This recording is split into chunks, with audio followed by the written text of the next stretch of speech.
G'day gang, welcome to a very special edition of That Harley Couple.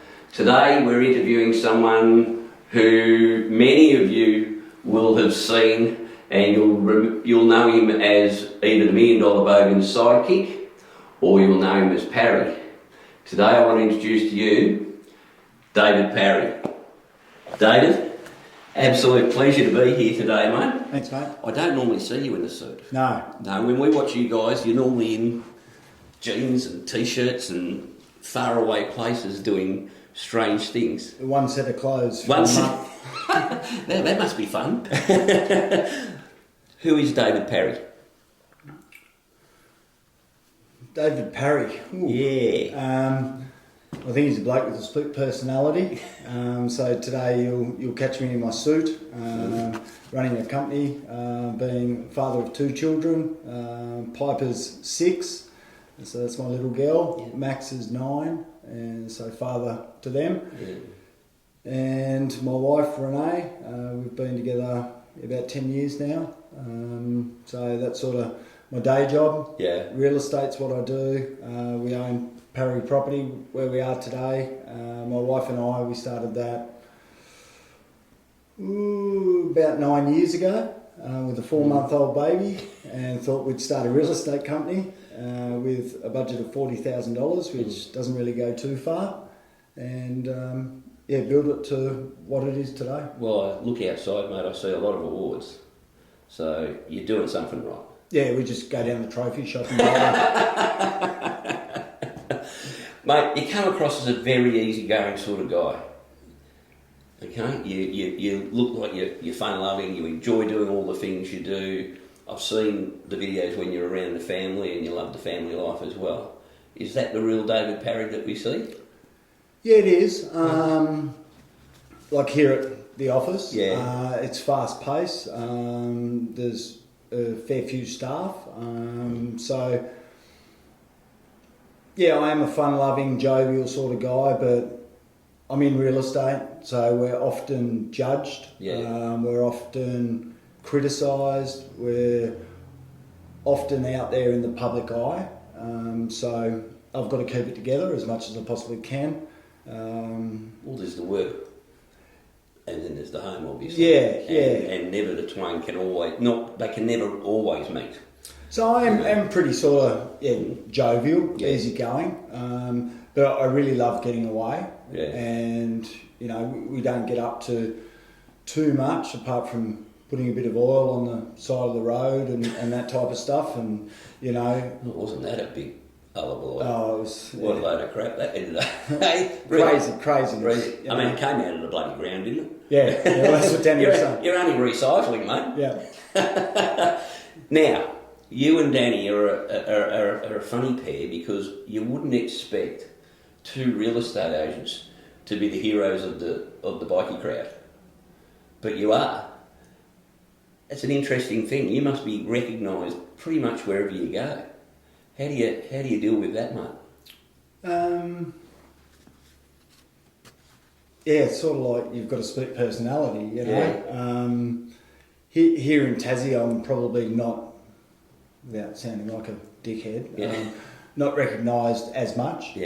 So we're sort of a bit under the radar here. But obviously I know what it's like when Danny goes and puts on a ride and we get 1,500 bikes there. And we'll talk about that one a little bit later, mate. Because I couldn't even get into Geelong Harley, I spent the 2.5 hours having photos out the front and couldn't even get inside, so mate, that's humbling. That was an incredible weekend. We'll get into that a little bit later. How did you meet Danny? We opened Parry property.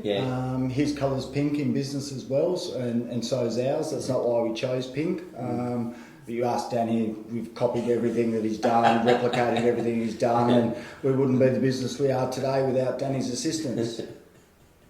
That's if you ask Danny. So we'd been open about 12 months, and we thought, who's this crazy dude? He's got a bit of out-the-box marketing. We're not mainstream corporate company, we're fun, friendly, flexible here at Parry. We're family orientated, and we're not the ties, we're not the plumbing mouth type agency. We're real. The word that real people gets overused. We're authentic. You know. So yeah, we've been open about 12 months, and Renee, my wife, said, "Oh, here's this Danny dude. We'll get him down into the office." At the time, Danny was running a training called One Day with Daniel. Cost us $5,000, and yeah, it was probably. So he hit you up straight away. Yeah. Did he ever get that back? I think I've got it back, but yeah, sort of probably tenfold. Yeah. So, but I'll get into that. Yeah. So yeah, we got Danny down. He did a day with us, and yeah, it was good. It was great. I think what Danny appreciated out of it is that he was travelling around the country doing these trainings, and you can talk until you're blue in the face, and people just will not listen. You know, they will not change anything. They will not implement anything new.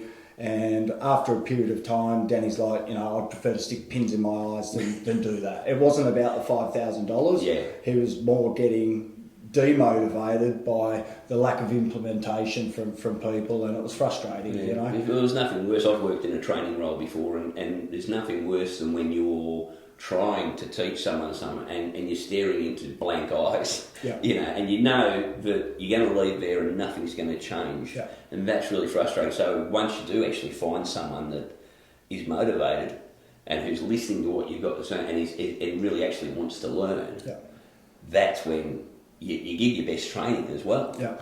So we hit it off. Yeah. We hit it off from day one because we were implementing.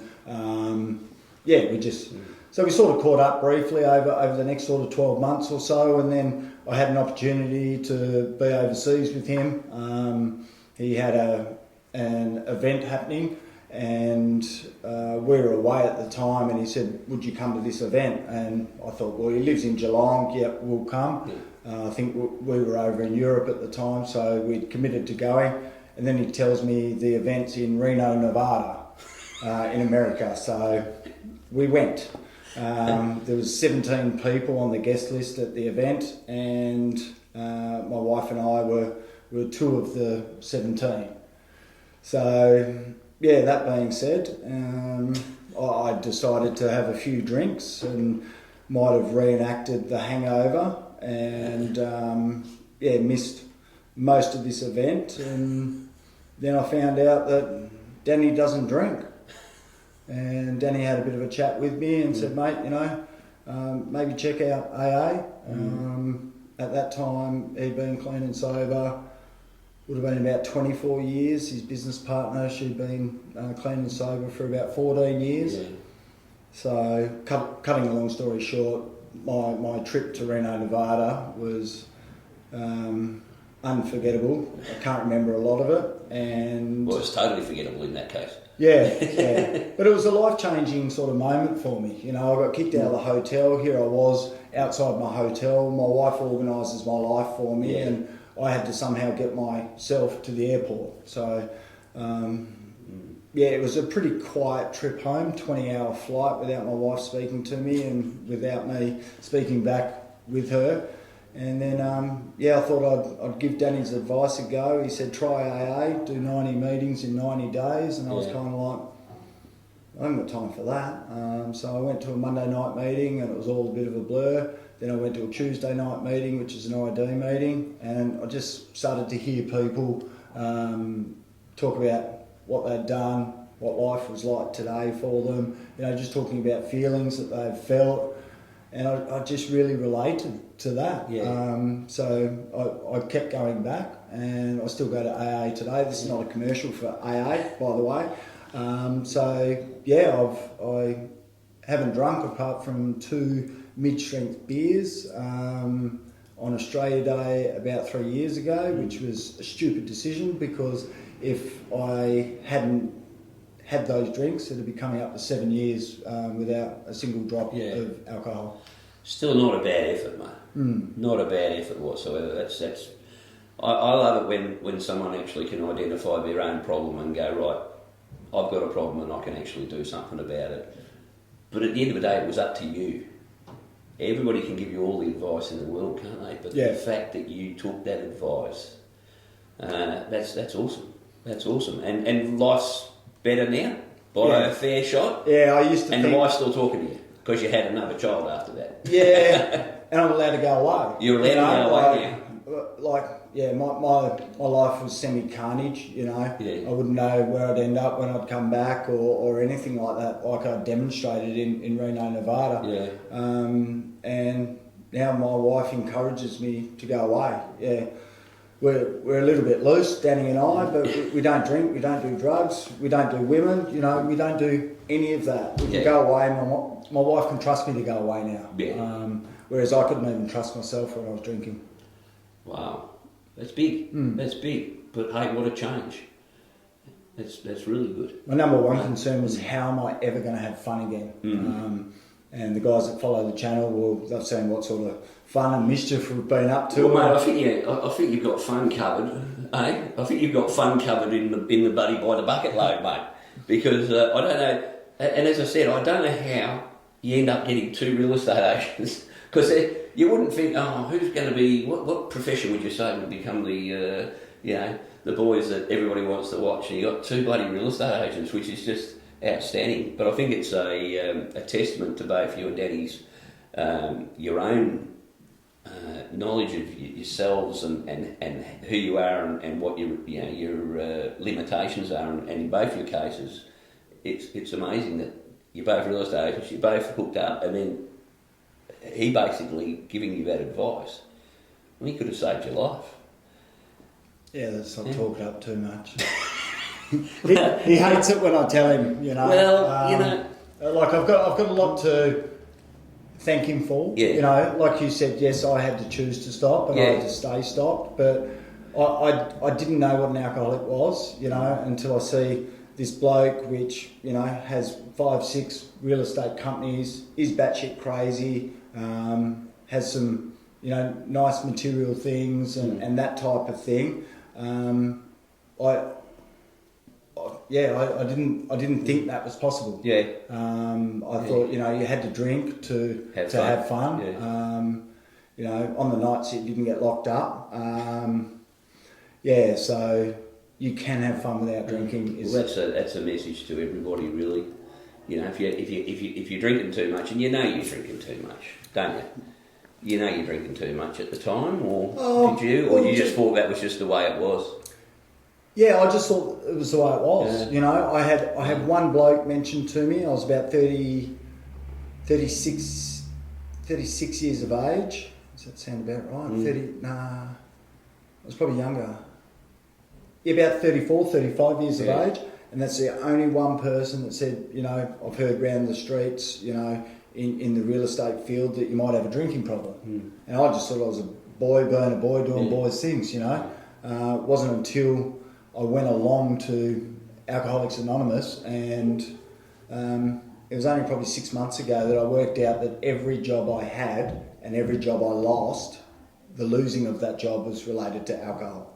Wow. It'd probably be pretty obvious to an outsider, but to me, to answer your question, I didn't know I had a problem. Wow. Everyone around me probably did. Yeah. So you could probably say I'm a slow learner when it comes to things like that. Well, mate, I'll tell you what, as long as you learn, and that's an absolutely sensational. It's inspirational, quite frankly. So that brings me on to my next subject, because we just did the Black Dog Ride on Sunday, which is for men's mental health.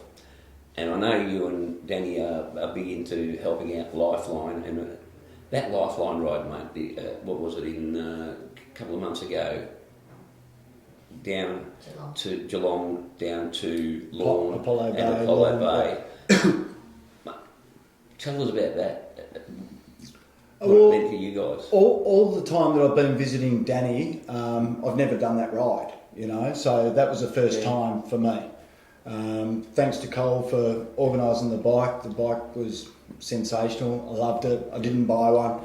It was a road glide. A road glide, beats. Yeah. So it had music, beach, and bikes. 3 things that I love. Yeah. So it was just an awesome ride. It was like Danny is, sort of spur of the moment. Let's do this. Let's see if we can raise $50,000. Let's see if we can get 200-300 bikes together. Yeah. And even prior to that, the monkey bike ride along the Nullarbor. Yeah, that was madness. That was madness. He raised over $101,000 for men's mental health. So that was through Movember, which makes him number 3 in the world for highest funds raised and number 1 in Australia at the time. So $101,000. And yet it probably didn't even make the 5 o'clock news, let alone the 6 o'clock news. It didn't. We were trying to talk to news outlets along the way to say, hey, listen, we're coming in, this is what we've been doing, you know, it'd be a good story for you guys. We had people pulling us up on the side of the road, riding into Perth, finally, on those monkey bikes. We probably had 20, 30, 40, 50 bikes, and it just kept growing and growing and growing. Then we pulled up to the car park. I think it was a Cottesloe pub, I could be wrong, and the car park was just packed with bikes. And I was getting emotional. I had like goosebumps just riding in. People were like pulling us up, giving us Mars bars and Red Bulls and putting donations into the bag, and to raise over $101,000. It was incredible. I nearly wasn't going. I had an auction to do on the Saturday, and I said to Danny, if it sells before the auction, I might be able to come, but as it was looking, it probably wasn't going to sell. So I said, mate, I can't come. Then he rang my wife and said, I want Harry to come. And she said, he's got an auction on Saturday, so he probably can't come. By that time, Danny was in Adelaide on the Friday, and he said, I'll stay another night. I'll stay Friday, Saturday night. If David can get here Saturday night after his auction, he could still come, couldn't he? And Renee said, yeah, he could, which is my wife. Man doesn't take no for an answer, does he? No. So it was a logistical nightmare. I had to buy a monkey bike in Frankston, then I had to have it shipped from Frankston to Adelaide. I know another real estate agent in Adelaide, which it needed to be stored there. I had to register it in Danny's name because it was in Victoria. I would have had to have gone in store to get it registered, so Danny registered it in his name. Hopefully he's still been paying the rego. And picked it up from Adelaide, and then we headed off. That was an amazing trip. It was incredible to watch because, Jesus mate, I do 500 k's on the bloody road glide and I feel sore. I don't know how you must have felt after doing a couple 100 k's on a monkey bike. Well, they're actually quite comfortable. Like, they've got no fairing, but the seats on them were quite comfortable. Top speed was probably 117, 119 kilometres an hour. For a monkey bike. Yeah. That's fanging along. Average speed was probably 95, but it was fun. You know, these things did not miss a beat.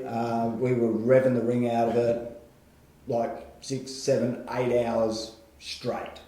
But it was a fun trip.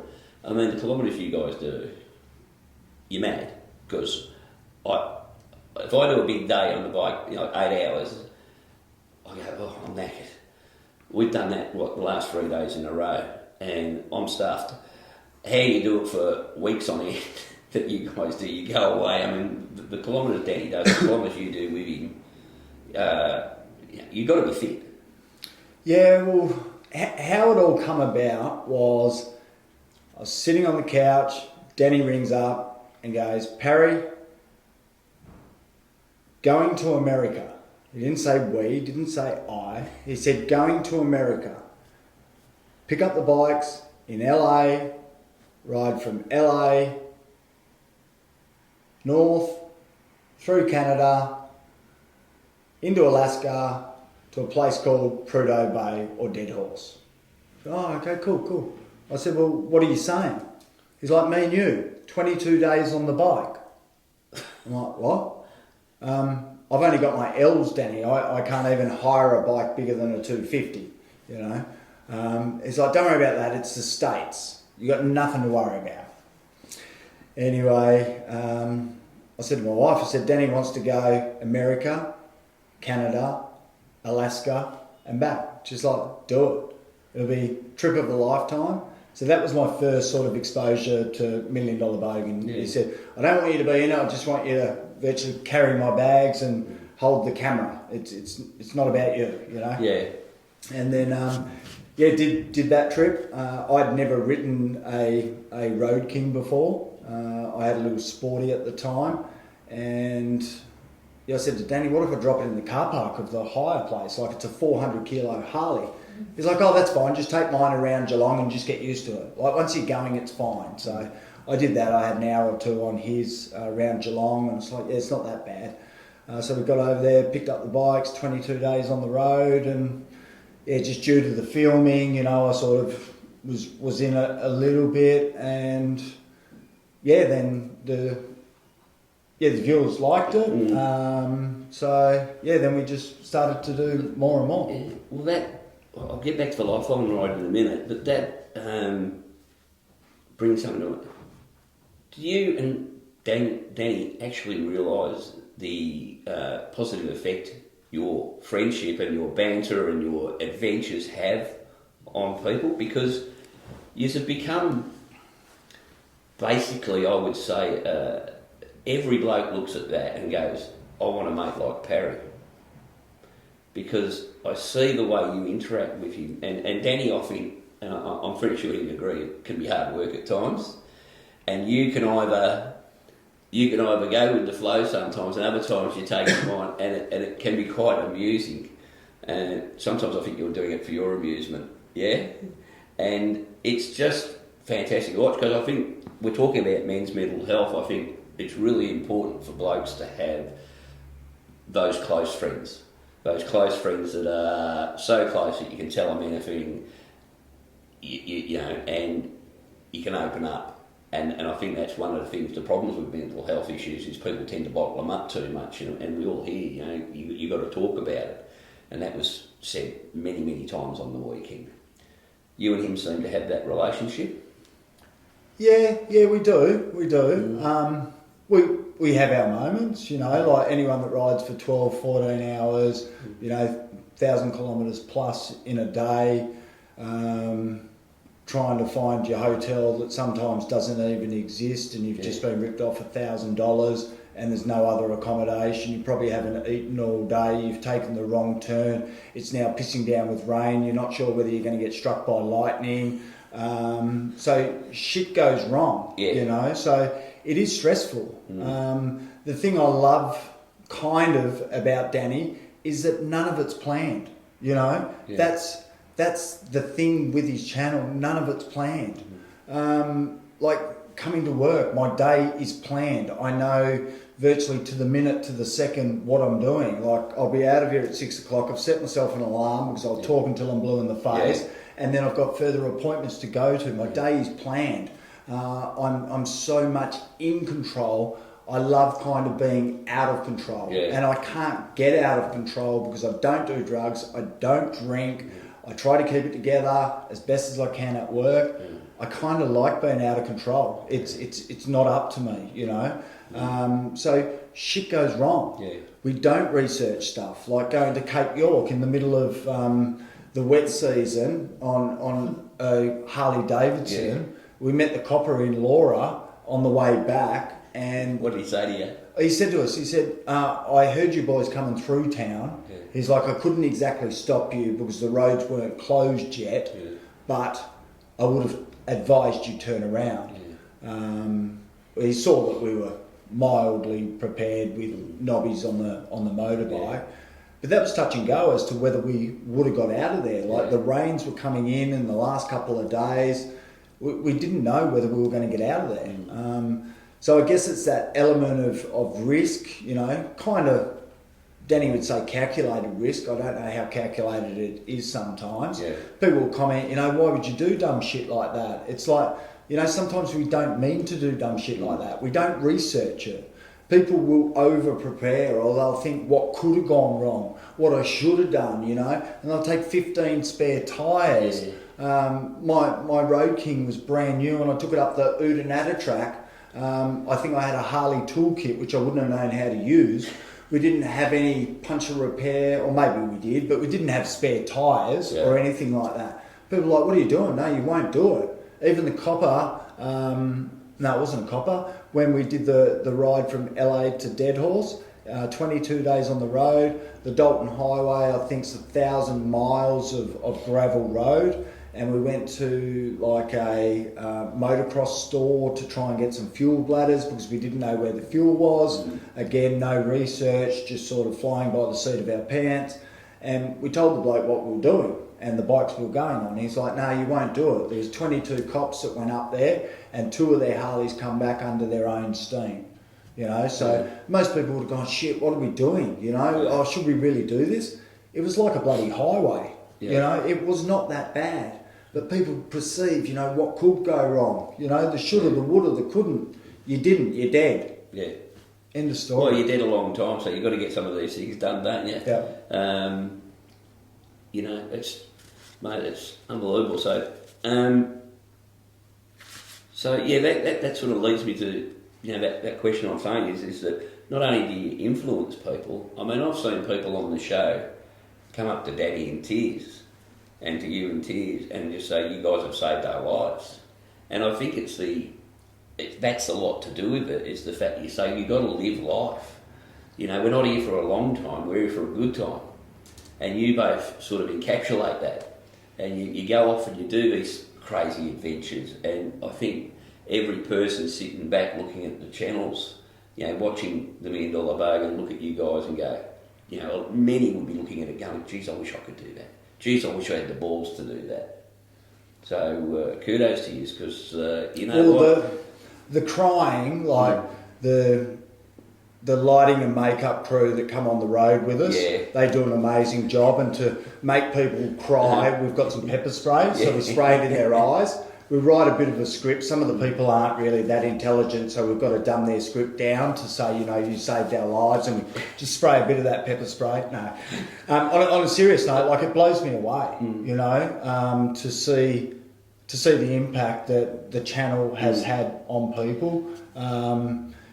Just watching the back end of it though, like the hours that Danny spends editing to get it right. You know, he's a perfectionist. He will not put crap out. And I'd have to laugh because my mate Paul from the Harley Roadshow, he showed Danny one of our videos, and he was brutal. He said, because we had this long-winded introduction, you know, and he went, who do they think they are? Bloody Disney. And you know what? That was really sound advice. He grabbed me at Geelong Bike Night and he said, look in the bloody lens, you know, look down the barrel of the lens. That's the difference between, you know, look down the barrel of the lens. And it's just that reality, that real, it's raw, what you guys do. And I think that's what people love about it. You know, I can't turn on reality television. I just can't have it on my TV. I'd burn my TV down if I had to watch that crap. But this is reality TV at its rawest. Yeah. No, and it's fascinating. The thing that's different with Danny is, you know, part of his business branding, he's very creative. You know, he's kind of like an artist to a certain degree. People say, "Oh, Parry, why don't you do a channel?" It's like it does not interest me at all. I do not have the creativity to do the music, do the scenes. I do not have the patience to sit there. I was talking to him last night's vlog that went for 26 minutes, I think he said, took him 16 hours to edit last night's vlog, and he was still not happy with it. That was the best that he could do. So that's 16 hours to get a 16 hours to get a 20-something minute clip. But that's why he's probably, well, he is the largest certainly motor blogger and one of the biggest vloggers in Australia, because he has that passion for it. And it's hard, because I know we edit ours, and God, I love going out and getting the footage. That's the easy bit. You know, going out and having the conversations and getting the footage, but putting it together so that someone's actually going to be interested in watching it. That's the hard part. I say it's unplanned, but Danny, and that's what makes it difficult for me, is that Danny's got a loose mud map in his head, so he knows. So it's taken me many years to work out how to, like, we can be riding down a road and I'll see a mountain, and it's like we're either riding up that, we're climbing up that, or we see a glacier. When we were in Alaska, so Glacier, in the distance, it's like, we're definitely going down to that. I can just read what he's going to do. You know when to talk, you know when not to talk, you know when just, you know. So we've got a good understanding over time as to how we operate. Most people wouldn't know how to read other people. Most other people wouldn't sign up for 14 hours worth of riding. No, not many people would do that. There's a good reason for that. It's bloody painful. Okay. It is. You know, I mean, it's one thing to sit for 14 hours in a car, but sitting 14 hours on a bike in the rain and in the dark and in places where you don't know where you are. I mean, sometimes I watch it like, hey, why are you punishing yourself so much, boys? Yeah. But you know what? It's fascinating to watch. We like to push the limits, you know. We like to take it to the edge. Yeah. Well, I'll tell you what, it's appreciated because I walk around something like Geelong Bike Night, and things you don't hear are the people talking about you guys when you're not. I mean, I know they fawn over you and that when you're there, but the conversations they have when you talk to them, how watching Million Dollar Bogan has actually changed their lives, and they're now getting out more, and they're now doing more exciting things, and they're things that they used to think, oh no, that's too hard to do. No, screw it, Danny would do that, and Parry would do that, and it's changed a lot of people's lives. Yeah, it's sort of like the impossible making it believable that it is possible, you know. Well, we live in such a sterile, boring world at times now, and I hate that part of how society has become. Everybody's too frightened. We wrap our kids up in cotton wool. And, you know, when I was a kid, Dad just gave me a motorbike which had a lawnmower motor and it had a lawnmower throttle, and you just hit full power and you shot across the paddock across the road. Now, can you imagine if a kid gets a push? Can't even have a motorbike these days. You've got to go to some 30 k's from town because someone might be offended by the noise and all.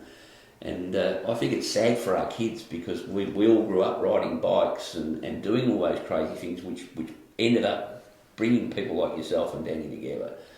I'm not sure where we'll be in 20 years or 30 years' time. Where will those sort of people come from? Probably sitting in front of a computer doing it online. How bloody horrible. What's the most embarrassing moment you've ever had, whether it be with Danny or on a bike or any time? What's been the most embarrassing? And how did you handle it? Good question. Obviously this hasn't been scripted.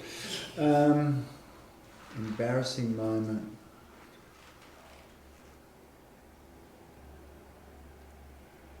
None? Don't know. Okay, Yeah, that's don't cool. know. It's probably having to might be that. Probably facing the music after a drinking session probably would have been the most embarrassing, or learning of my behaviour the night before or something like that. We've all been there before, haven't we? Speaking of which, you're getting a phone call. And Mr. Daniel Hayes.